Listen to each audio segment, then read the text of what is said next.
Hello,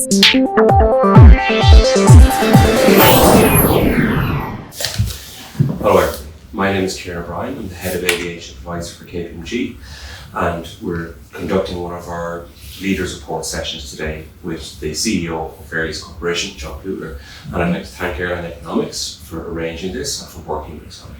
John, thank you so much. You're welcome. And while I'm sure everybody knows, but maybe if you might give us a little bit about ALC.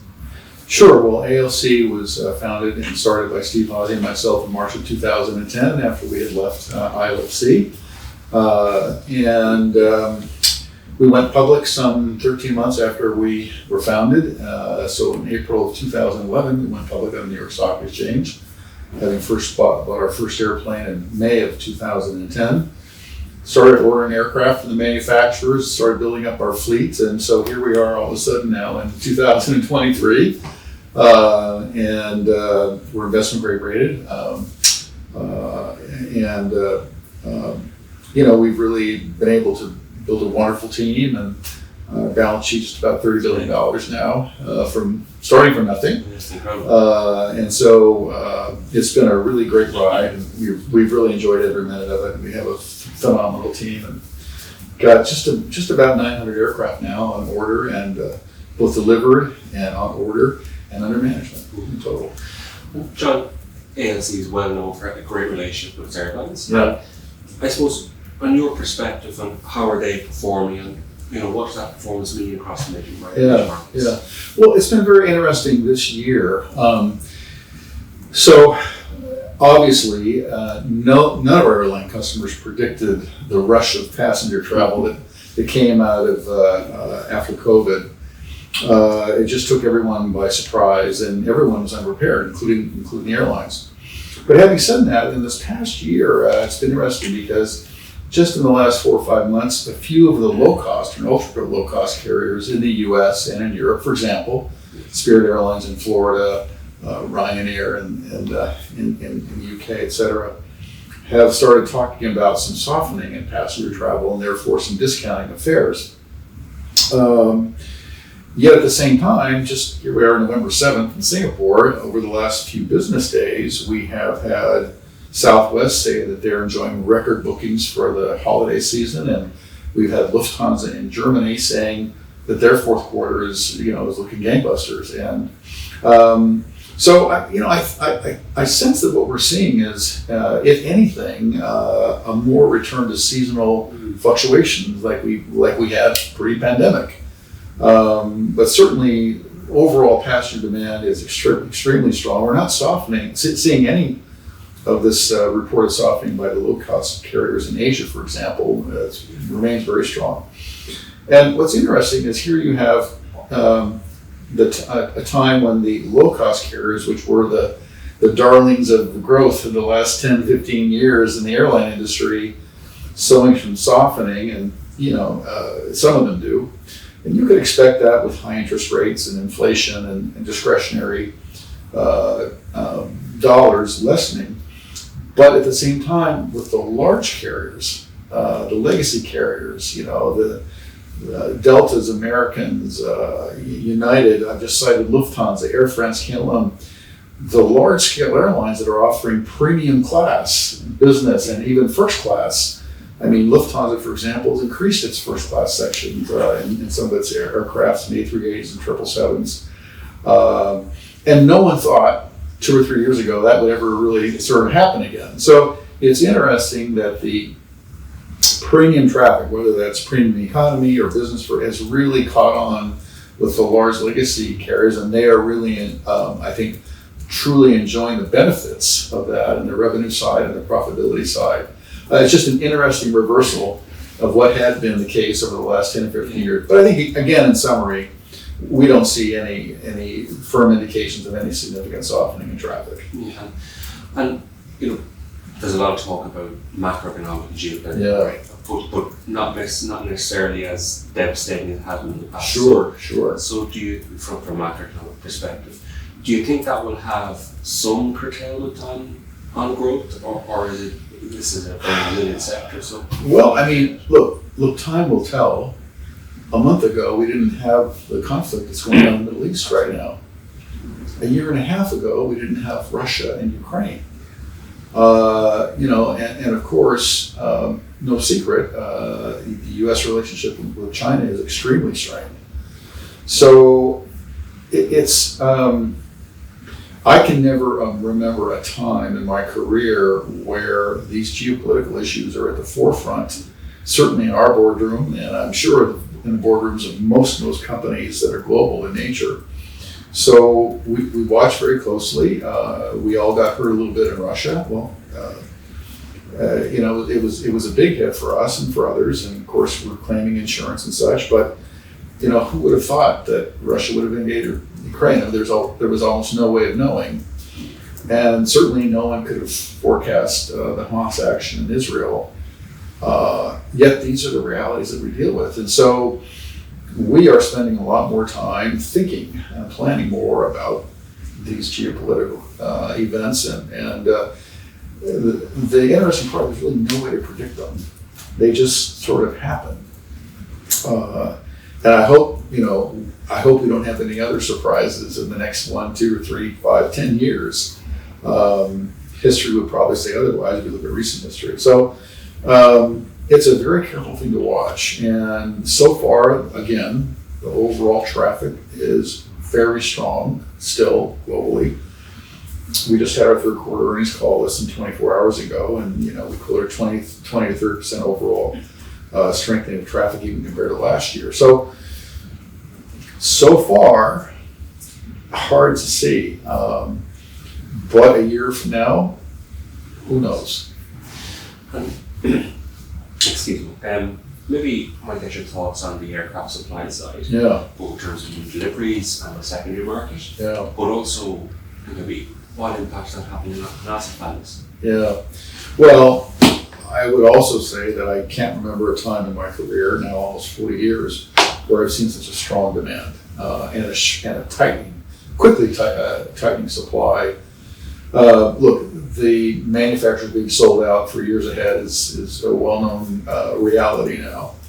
And that is causing all kinds of additional planning by the airlines. We just announced in our third quarter call that we are now 100% placed through all of our deliveries in 2025. And by the way, that includes all of our passenger wide-body deliveries as well. The demand has been that strong. But then also on the secondary side, all of our aircraft values, new and used, but even the used ones, even mid-life wide bodies, which a couple of years ago was sort of like, everybody's least favorite child. Those have strengthened quite a bit as well, because airlines are simply retaining as much lift as they possibly can to cover for the reality of what's likely a shortfall in their new aircraft deliveries. They just need the lift, and so the market is responding, and we've had, I don't know, I think it's close to 100% renewal rate for our leases as they come to expiry, as airlines need to retain this cover. So it's an extremely strong demand environment, and while it's great for lessors, I guess, aircraft providers, I would actually trade some of that just for more stability and getting aircraft on time when they were ordered so that we can deliver them to their airline customers. But that's the situation that we're in. And maybe just building on that OEM point, obviously there's lots of engine challenges. Yes. So, how impactful has that been for both airlines and lessors? Well, it has been impactful because I would just say overall, look, we all applaud the new engine technology. It's what's given rise to the new generations of aircraft, the MAX, the NEOs, and wide bodies, etc. But I would say at the same time, these power plants have not demonstrated the reliability that we had become spoiled or used to having in the prior generation of engines. And certainly in the last several months, with the Pratt & Whitney announcement of the metal powder coating issue on its Pratt 1100 series engines, which power the A320neo and 321neo and the derivatives, that has really caused a lot of havoc.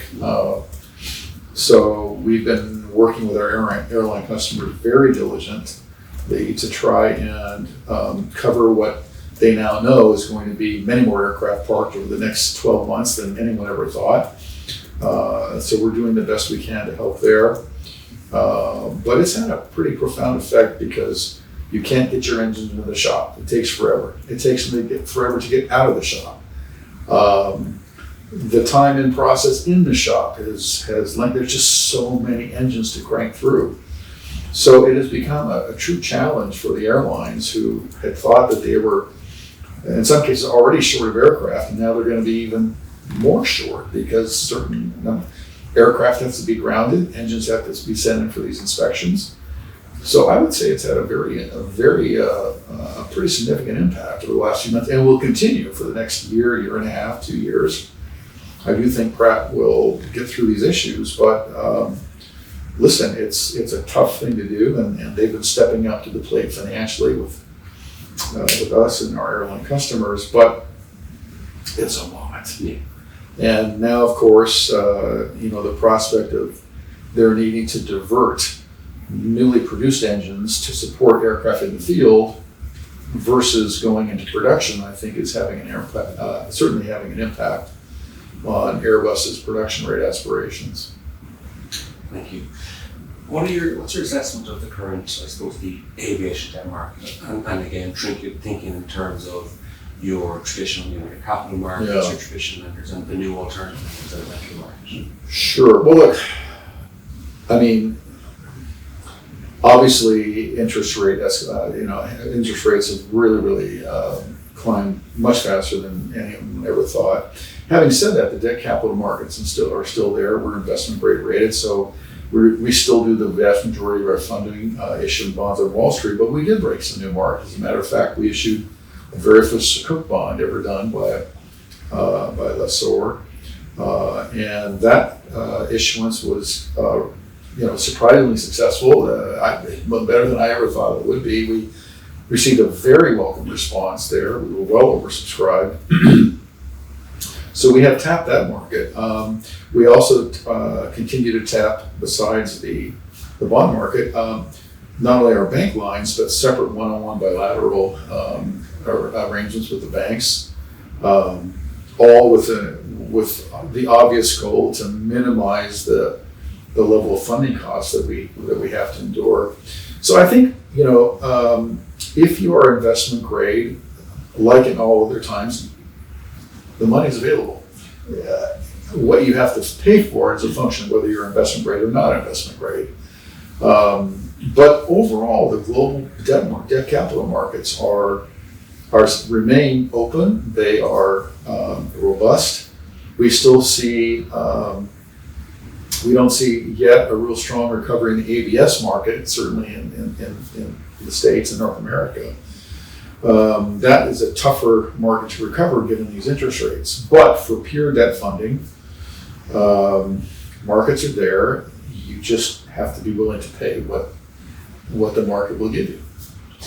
And John, ANC's had a number of very successful sidecars. Mm-hmm. Are you seeing, alternative investors or different type of investor classes still looking at the assets, and how are they comparing aircraft to other asset classes? Well, I would say that in the past, perhaps 6 months to 8 months or even a year, we have had a growing interest by a lot more of the larger private equity firms, more well-known names, that are interested in this asset class and interested in joint venturing in larger scales. We have been successful with our managed vehicles as we have them today, but I think this points to larger scale transactions, and I think there's a lot of interest from a variety of sources in that. I've often said that aircraft leasing and aircraft trading has now reached, I think, a maturity level such that the aircraft as investable assets have largely proven themselves. I mean, we got through COVID and it was difficult, but aircraft as a class survived okay, did pretty well. And so that in itself has attracted new investors, along with the huge demand that we're seeing for aircraft, the increase in values. That's bound to bring more despite the high interest rate environment, that is bound to bring and is bringing a lot more investor interest back into this space. Some will go away, and I think now we're at a point where every year we're going to have some new entrants, and every year perhaps some consolidations and some in our space. And I just kind of think that it's become the new norm. It's not that there's any great rush in either way, but look, it's a great asset class, and that attracts good investors. Absolutely.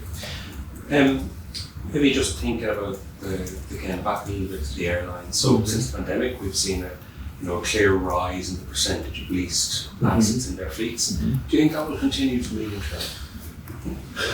Yes, I mean, we have a very simple saying at Air Lease and have for many years, and that is during the good times, the airlines need us for our airplanes.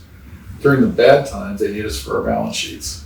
And that's actually pretty true. It's oversimplified, but it's true. And I think that will continue. Certainly the pandemic, I think a very strong case can be made that without the lessors globally as a lessor aircraft industry, the airlines would have been far worse in COVID. In fact, we, the lessor community, we were a big part of the buffer that kept airlines going with our restructurings and our extensions on leases and all the things we had to do to keep our customers alive. And we were a huge shock absorber there. I think that will continue. So it's hard to sit here and say, is it going to be 60, 65% of the market? I think that's a bit aggressive. I can see us pushing a band between 50 and 60%, et cetera.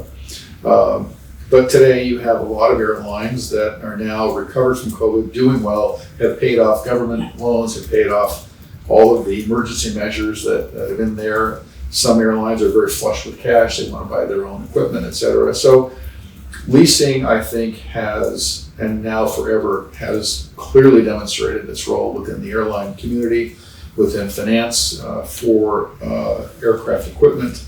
I think it will always be that way. And frankly, whether one year if it's 55% or 49 or 53, it doesn't really matter all that much. Yeah. And maybe just on thinking about, we say, the importance of scale, and we've seen plenty of M&A, but there's always been an M&A in the sector. So do you see that scale becoming even more important going forward? Well, look, we have some, one very large player in the aircraft lessor space, and those of us that are in the sort of the top 5 or 6, we play a very significant role. I think you do need to have some minimum scale to be effective in this business with your customers, and to be able to have a decent buying power and position with the manufacturers if that's what you want to do. I pause though, just to say scale for scale's sake. I think once you reach a certain critical mass, and I don't know what that is, but I know we've reached it at ALC, we don't feel the need just to get bigger. Yeah. I'd like to always, I'd like to be the most profitable. I'd like to be, have the best customer concentration, et cetera. And while that can point to larger scale size, the fact is, I mentioned at the beginning, we're circa 900 airplanes now, and while it's not 3,000 or 2,500, it's a substantial amount of aircraft, and we have one of the largest order books in the industry. So I do think you need a certain critical mass. I really couldn't tell you what that is, but I know we have. I don't feel the need just to get bigger for bigger sake. And maybe just a variant on that theme. Yeah. Do you think we might see consolidation on asset managers? Yeah, I do think there may be some consolidation because, again, interest rates being where they are not for the faint of heart. You have to have really deep debt capital market access, and not all managers have that. And if they tend to be, depending on their sources of funding and financing, bank-denominated debt or anything else like that, if you don't have a certain level of liquidity and strengthen your balance sheet, Again, those with investment grade ratings tend to do better in these circumstances. I'm not saying you can't be successful otherwise, but I do think that might push some asset managers into consolidation. Excuse me. And then back to the always popular ESG. Yeah. So what do you think will be the impact in the next while? So look, this is growing in strength and resonance in Europe, the United States. I think it's spreading over here in Asia for sure. And I really think there's no going back. When we look back, that's why these new engine technologies, which are struggling to give us service life, that's why they were adapted. And all over the place, especially in Europe, there are really strong sustainability pressures, not just from governments, but now even some from the flying public and that sort of thing. And so you have, this past year we had measures in France where the government didn't want people to fly if it was going to be less than 500 miles. That sentiment is shifting, in other spots. So clearly, the world is concerned about sustainability, and the airline industry plays a big part of that. And we all have to own this dynamic. And so it's one of the reasons why we did a venture with Airbus in 2021. We did our last order with them. That had a dedicated certain funding level for sustainability. We're using that, for example, to just simple steps like, for example, providing SAF fuel deliveries of all of our new aircraft that are covered in this agreement. So each of us within this space has to take these steps, and we and others are trying to do so because it's the right thing to do. The world needs it, the planet needs it, and I think we will see a growing chorus and a loud voice going forward for sustainability. And despite the fact that airlines are still operating some old equipment because they have to fly the passengers, clearly the trend is to operate the most fuel efficient, technically advanced, cleanest airplanes you could possibly operate. And maybe one to finish. Yeah. I suppose looking out over the next 12 months, what's your level of optimism? Remains very high. It's easy for me to sit here today and say that because demand is at an all-time high. So it's a very easy thing to be confident about. But I think the reason I'm confident is I see this being sustained for a period of time. I don't know how long. This industry is cyclical, always has been, always will be, but I think we've got a pretty good run ahead of us still. And so I think, again, absent some other blow up somewhere in the world that nobody can foresee today, I think we've got some good run ahead of us. And so I'm pretty optimistic. And John, with that, I'd like to thank you for your time and your insight. And again, I'd like to thank Airline Economics for the support, and thank you.